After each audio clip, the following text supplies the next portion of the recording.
Welcome to the Band Director Bootcamp podcast, the go-to place for busy band directors who want practical to build programs while maintaining balance in their lives. This podcast is brought to you by the Empowered Music Educator Academy, where we help directors like you find efficiency, sustainability, and impact in your teaching and leadership. Now, let's dive in and set the tempo for success.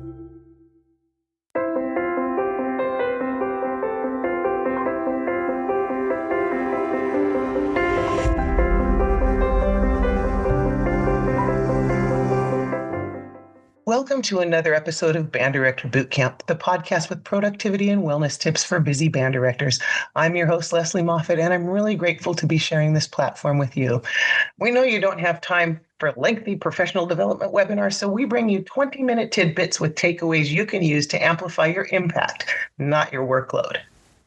So I want to talk today about how you can stay passionate about teaching without letting the job consume your entire identity, because I'm guilty of that. And I know some of you are out there too, because I talk to you.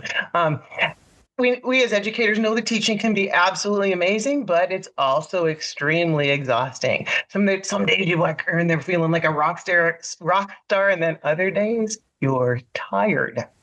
So those of us in the profession, we understand what it means to be teacher tired. And oh my gosh, why wouldn't you be? It doesn't matter what time of the year it is. It's always teacher tired. Something's always coming up.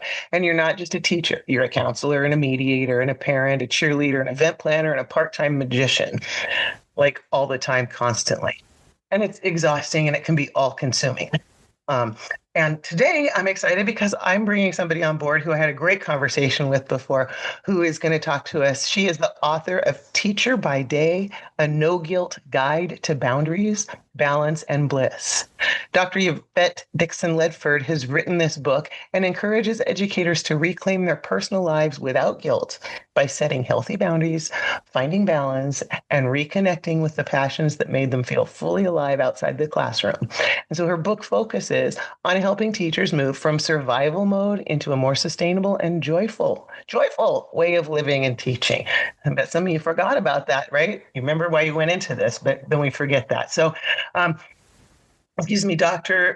Dr. Dixon-Ledford has advanced degrees in early childhood education. She's done curriculum studies, multicultural education, has done and blends research-backed strategies with real talk to help teachers protect their peace and reignite their passions. And when she's not empowering educators, you can catch her traveling, connecting with new faces, or whipping up something delicious in her kitchen. We'll talk recipes later, maybe. So she comes here, and now she's currently in a middle school teacher. So, she's a hero. She's done it all here. And she brings it to life in her book. And so I'm thrilled to have you here today. And I can't wait for you to talk about the awesome book you've just finished. So welcome, and tell us, why did you write this book, Teacher by Day? Hello. Thank you for having me. I'm so excited to be here. Question of the day, why did I write the book? I wrote the book because we are always pouring into our students. And I thought after 24 years of pouring into students, it was time for me to pour into teachers. I have learned a lot of things along the way through taking an L. And, obviously we've had some wins too. And one of my wins was learning how to balance and not burn out, And so I started out sharing what I knew with friends who were educators or people on the hall that I was working with. And then I'm a writer. I love to write. It's something I've always done. And so I just put those two together and I said, you know what? I'm going to write a book for teachers. And that's Did you have like an aha moment, or was it more like you had really struggled and so you'd come up with strategies and then put them together? Or how did it all come about? Oh, honey. So the real deal is I have written so many different things, and I did not think this would be the first one that I published. So my aha moment, I don't even know what I would call it. Was, how when you're juggling so much and you got to balance on everything, and then somebody throws like 5 more balls at you, and then all of a sudden you just drop everything. I hit a point in my life where that happened. And so that would have been, oh gosh, it's been about 4 years ago. And it's not that I thought I was, I wasn't at a point in my profession where I felt burned out. I still felt happy to come to school. I still loved teaching. I never wanted to leave. It wasn't anything like that. But there were some personal things that started to unfold in my life, which eventually led to divorce. And so going through that personal thing, I started dropping balls in every way. And so it was during that time, even though the divorce is very separate from teaching, you start to evaluate every aspect of your life because your life is lifing in not such a great way, right? And so I started to look at how much I was really giving to one area of my life, which was the profession that I love, and how pouring into that so much was leaving empty cups in other areas of my life. And so that was, you get all these little small moments along the way. But I think if you ask for an aha moment, that would be the aha moment, because when you start a divorce, you really have to look at yourself and your identity and what you need. So that would be my aha moment. So was it super easy for you to do things like put up boundaries and walk away from school, not work all the extra hours? Not in the beginning. Like if I can, like I said earlier, I've been doing this for 24 years now. When I first started teaching, no, absolutely not. Somewhere in this culture of education, it feels like you're supposed to be there late. You know what I mean? The bell rings. The teachers are supposed to leave shortly after the students, according to our contract, to hours. But for some reason, it feels like maybe I'm not doing enough if I'm walking out the door because everybody else is here. And everybody's always adding things to our plate. I mean, how can we really teach all day, then grade papers, then do, plan lessons, call parents, email people? There's really, realistically, if you count the hours, there's just not enough. And like I said earlier, once I got to that certain crazy moment in my life, I started to examine all the areas. And then no became very easy when you start looking out for yourself. Yeah. Because as I learned the hard way, saying yes to someone else is saying no to yourself. It is. Right? It is. Yeah. Talk to us a little bit about your book. Some stories or some ideas you have for folks. Yeah, so I really wanted the book to feel like a conversation.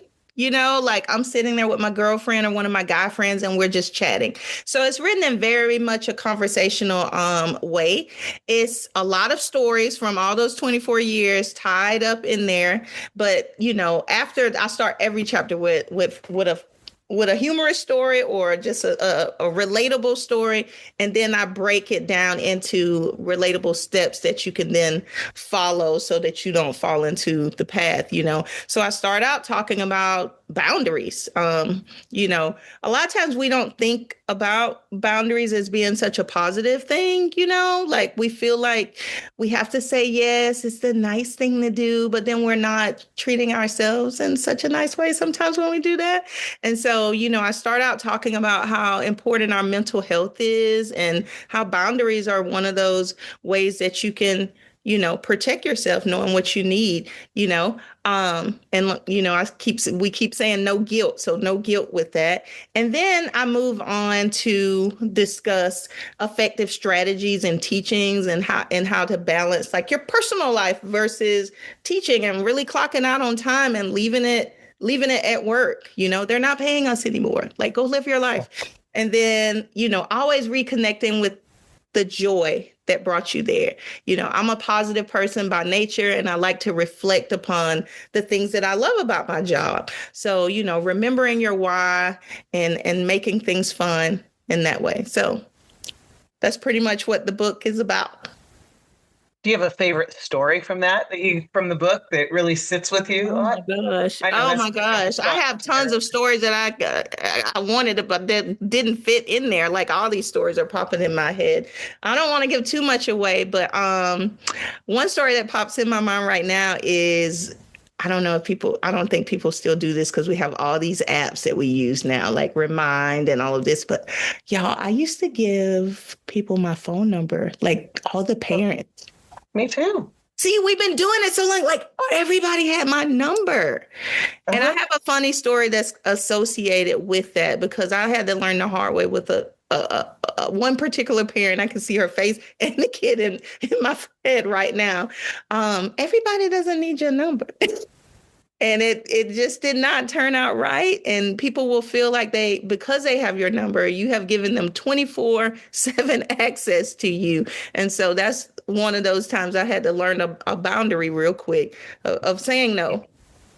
I was in that situation where I was doing the same thing, right? High school band. So we traveled a lot. My number needed to be out for them. And then there were several parents that thought we were BFFs because of that. Well, one mother who kept calling and calling, and I finally stopped answering the phone calls because I was like off the clock and I didn't need to be answering them. She showed up at my house with her son's assignment so he wouldn't be marked late. Not the house? Did you say my your house? Yes, You really meant your classroom door. My daughter actually said, "My mom's home, but she's not going to come to the door right now." Oh my God! It was like, and I didn't even know she would come up and like, she goes, "Mom." And I was like, wow. Yeah. So I had a hard time with boundaries. I had to seek a counselor to actually help me figure out how do I tell all these people that have been thinking they had all this access, 24/7 access. And I felt guilty. But I learned to set boundaries with someone's help, and it was healthy. You're absolutely right. It's healthy because you're way more productive then too. Because if you know you're not going to spend the extra time, I'm going to make darn good use of my time while I'm here. Absolutely. You don't want to just say, I'll just do crappy work. Right. That's not the solution. I'll just leave even though I'm not done because nobody wants to be in the classroom unprepared and the next day. Right. Mm-hmm. Yeah. And then learning how to not just apply that to the students and the parents, but applying it to administration and people that you work with. That's even scarier when when they're your boss. But you still have to do that too. And it's harder as a woman to do that. Let me tell you. I mean, for me, the male athletic director is trying to get me to haul the band to more events. Well, I'm nursing a baby and doing all the things. Yep. So it was hard to set boundaries because again, I want to be a people pleaser too. Right. Hey, we got more to talk about. But before we do, I just want to take a moment to do a shout out to our podcast sponsor, the Empowered Music Educator Academy. If you're listening to this while thinking about everything still on your to-do list, I see you. One of the reasons I started building tools alongside this podcast was because even the best strategies don't help you if you're too exhausted to implement them. That's exactly why I created Band Director Buddy GPT. It's a productivity and wellness tool designed to think like a successful band director and support the real work behind the scenes, the planning, emails, scheduling, and problem solving, and more, so you can amplify your impact without increasing your workload. If you're a busy band, choir, or orchestra teacher who wants a sustainable way to do this job, you can learn more at banddirectorbuddy.com.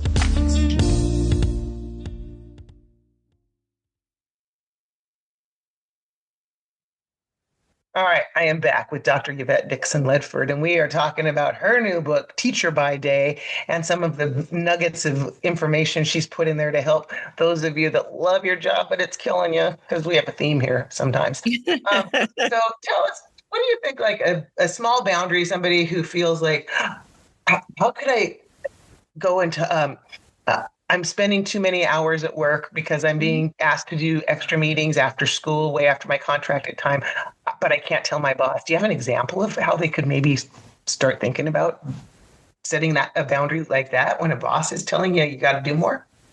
Yeah. First of all, I like to look in the mirror and start with positive affirmations, because I feel like when you know and value yourself, it becomes easier. I think a lot of it, the root is we're not valuing ourselves like we need to. I need to look in that mirror and know I am someone of value. Okay. And once I have that, I usually don't have a problem initiating the no. Now, when it's someone that is, an administrator or things like that, I know it can get a little tricky or feel a little tricky, but I always thank people first. Thank you so much for thinking of me. Thank you so much for, considering me for this after school meeting or this committee or whatever it is that they're asking you to do. Thank you first, right? Then afterwards, you just simply tell them, no, unfortunately, I don't think I'll be effective in this role because I have X, Y, and Z, or I'm not going to be able to do X, Y, and Z because of these other obligations that I have. You follow it up, make sure you thank them so much. And then you say, hey, if there's any other opportunities in the future, please don't leave me out. But just know that you might say no to that too. I But love always that. leave with gratitude. Always leave with gratitude. Yeah, that is really nice, because it is nice to be thought of and wanted, right? That somebody wants you to do something, they value what you bring to the table, but there has to be some limits on that. I remember I had again this gal that I saw that helped me work through a lot of this. She said there's a phrase, because I would say, oh, I can't do that. I would tell people, and then she said, you're using the wrong word. You need to say, I won't be doing that, because when you say can't, people want to help you. Oh, well, I'll help you too, or I'll get somebody else on the committee or whatever, right? And so you open it up for people to unintentionally hose you into doing stuff. So I was like, oh, that just saying the word won't sounds super rude. I had a hard time with that, but I understood where she was going with it. And the language, being that you use can help you frame it too. Talk to me about your affirmations, because not everybody feels like, hey, I can look in the mirror and say I'm confident or I'm worthy, because they may not feel that. So how do you kind of start to feel that way before you can believe it? It doesn't always start with a mirror. For me, and I can only speak from personal, experience, I usually start in the bed. I start in the bed by just being grateful for all the things that I have. That's something that my parents and my grandparents taught me to do. As soon as I wake up, I start my day with a spirit of gratefulness, like, wait, the sun's shining. Oh, I opened my eyes. I'm here on earth.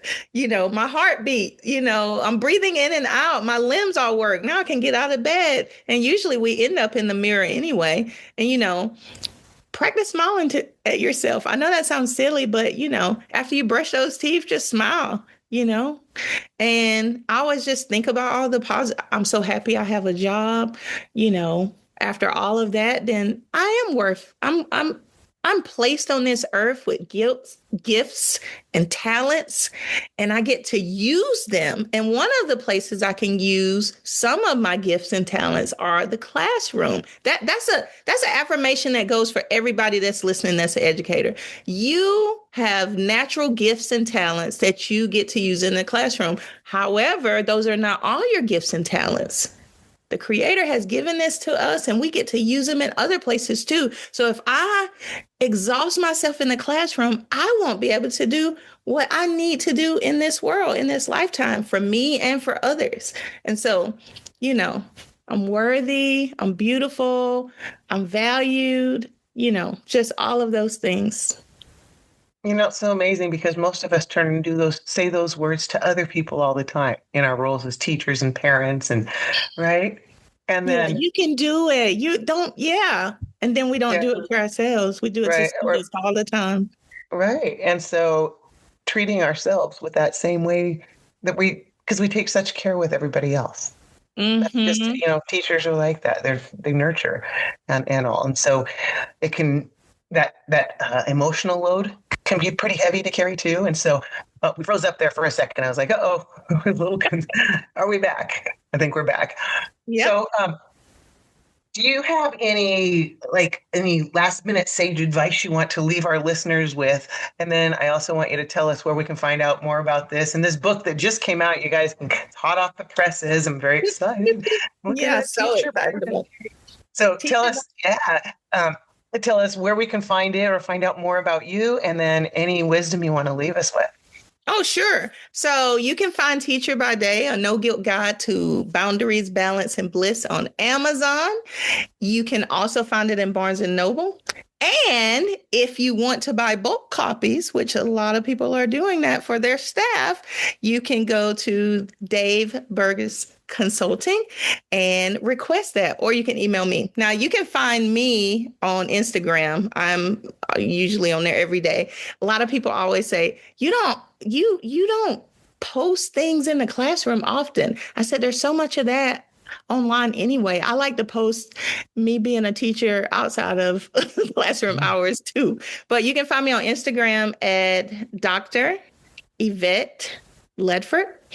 That's what I will be. And some advice Is that what you asked for? Yeah. Ooh. A little bit of hope or advice for us. Yes. Oh, gosh. My advice would be to know your best friend. Ooh. Yeah. All right, all you control freaks out there. I dare you to take that one and run with it. When people think no so negative, turn it around. No can be such a positive for you. When you're saying no to someone else, you're saying yes to yourself. So reframe it like that. Yeah? Yeah. Right. Well, it's been really fun to talk to you. You guys, check out her stuff. She's absolutely genuine. We had another conversation before this, and we could probably talk for a long time after this. Her stuff is amazing. She looks at the whole person, because you're not just a teacher, you're an entire human. So thank you, Dr. Ledford, for being here with us today. Of course. Thank you for having me. And that's a wrap on this episode of the Band Director Bootcamp podcast. Thank you to Dr. Yvette Dixon-Ledford and to all of you out there who keep showing up to teach music every day. Remember, success in music education isn't just about what happens on the podium. It's about taking care of yourself and setting up systems that work for you. Thanks for listening, and keep making a difference in kids' lives through the magic of music education. Before you go, I want to leave you with this. You don't need to work harder to be effective. You just need better support.